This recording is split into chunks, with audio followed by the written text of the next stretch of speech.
Hello students, my name is Lynn Ortiz and I am a student learning specialist over in the Center of Academic Success. Today in this video, I will be covering RUA paper structure as well as APA formatting. So let's go ahead and get started. I'm sure many of you are curious as nursing students, why in the world do we even need to write papers? The thing is, I like to look at papers as a creative outlet and a way for you to find your voice within the nursing profession. Your first RUA paper in NR 103 will discuss an article and how it appeals to you, the author. Yes, you become the author of your nursing life. And trust me, that alone is empowering. So how does one go about writing a paper? Think of your paper as an anatomical body. The head clues us in to the thoughts, topics, and ideas you wish to present. This essentially becomes your introduction of the paper. The anatomical torso, or body of the paper, are all of the topics you wish to cover in the paper. And last but not least, the feet, or concluding paragraph, summarizes the topics you wrote about and holds the paper together as the foundation of topics you discussed. Moving forward, as you write your RUA paper, remember that it's your voice that we want to hear. Your professors don't want a regurgitation of the article that you chose.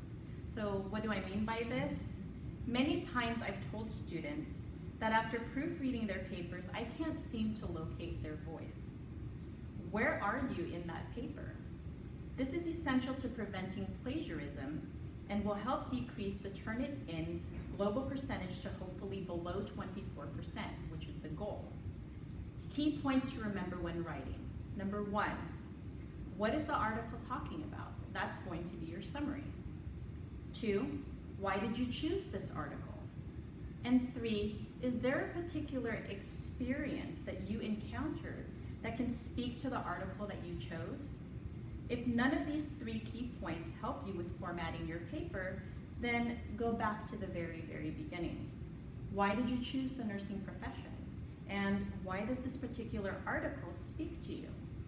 I know it's tricky because some instructors don't want you to use I, me, or my. So what's my trick?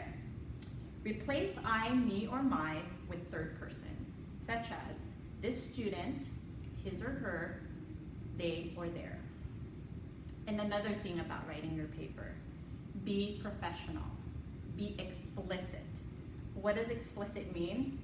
Being explicit means that if you write that you're going to explain or discuss three topics, then your readers expect all three of those topics to be covered. You write exactly, explicitly, everything that you are going to discuss.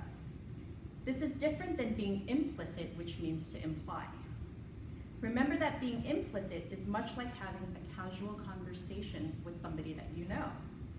For example, nobody goes up to somebody and says, "Salutations, I am going to offer you a greeting. Here's my greeting. How are you doing today?" However, that is expected in writing. On the other hand, being implicit is like an inside joke between two people who know each other well. Keep in mind that when you write your papers, you don't know your professor and vice versa. And thus, you must explain everything in detail to your instructor. Now that you know everything you need to regarding writing a paper, let's talk about the most dreaded topic. Oh my God, APA, what does that even stand for? APA stands for American Psychological Association. APA is a formatted way of devising your paper to sound scientific and also to credit the authors or publications that you agree or disagree with. I know, it sounds all fancy and sort of scary, but believe me, with practice, you'll be able to master it. Why do we need to credit the authors of these articles and or publications? Because what we're trying to avoid is plagiarism. Plagiarism is when you copy an article or publication word for word without giving due credit to the author whose article or publication you are writing about.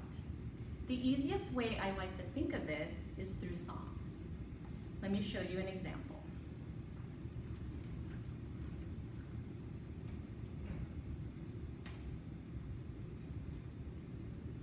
Ice 2nd, 1990, rapper Vanilla Ice released his hit pop rap crossover tune, Ice Ice Baby. It was widely popular, becoming the first single in the US to reach the #1 spot. The song got particular attention from both legal teams for David Bowie and the rock band Queen. They claimed the song was very similar to a collaborative work between Bowie and Queen, titled Under Pressure, which was released 9 years prior on October 29th, 1981. Hear the song side by side.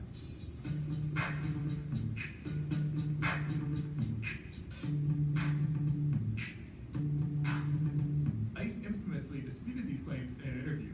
I go ding ding ding ding ding ding ding ding ding ding ding ding ding. That's the way theirs goes. I go ding ding ding ding ding ding ding ding ding. Vanilla Ice altered the rhythm of the bass line, thinking he would thereby avoid any questions of credit, royalties, license, or even permission. To avoid a court case, Ice admitted to using Queen and Bowie's work and paid an undisclosed amount to both parties, as well as giving both David Bowie and the members of Queen writing credits on Ice Ice Baby. Trust me, you don't want to be Vanilla Ice when writing your papers. So, how do we credit our authors? The key thing to keep in mind is that your articles and publications must be relevant to the paper that you're writing. So in essence, we want articles and publications that have been published within the last 5 years. Different types of publications that we use when writing our papers could be from journal articles, books such as your textbook, or websites. So let's cover each and every one of those. The first is a journal article. When you cite your journal article in your reference page, you have the author's last name, comma, first initial, period, followed by the year that the article was published in parentheses. Next, you have the title of the article. It is not italicized, and only the first letter is capitalized. Then you have the title of the journal. Make sure that most of the words are capitalized and this portion is italicized as well. Additionally, you have to have the volume number, and if there is an issue, put the issue number in parentheses, followed by the page that it started from and the page that it ended. Next, you have the DOI, which stands for Digital Object Identifier, colon, followed by a series of numbers. The book is a next one that a lot of students tend to use when writing papers, especially if your professor requests for you to cite from your textbook. When you have a book, you have the author's last name, followed by the first initial. The year that the book was published is in parentheses, followed by the title of the work. It says title of work, notice what letters are capitalized. It's usually the first letter here. If there happens to be a colon, it is the first one after the colon. Next, you have the city where the book was published, comma, the state abbreviations, such as Illinois would be IL, colon, publisher. And last but not least, we're going to cover websites. The structure would be the last name of the author, comma, first initials, the year and the month and the date that it was published, followed by the article title and retrieved from the URL. I'm going to stress that when it comes to the URL, notice that it is not underlined. It is not underlined because typically what happens when you underline it is it becomes a clickable link. So make sure that it is not a clickable link and that it is not underlined. The key thing is that you do not have to know APA by heart.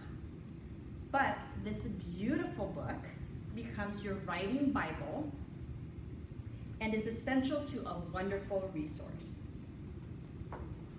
I hope that this video has helped you in understanding your RUA papers a little bit better, how to write creatively and expressively, and finding your voice. I also hope that this video helped allay your concerns and worries over APA formatting. Remember that the CAS is there to help you with understanding your RUA papers and APA formatting. We have student learning specialists and peer tutors who are students themselves that can help you understand your paper and the rubric by which you use to guide your papers. And last but not least, good luck on this paper. Remember that we want to hear your voice in those papers. You are the authors of your nursing life.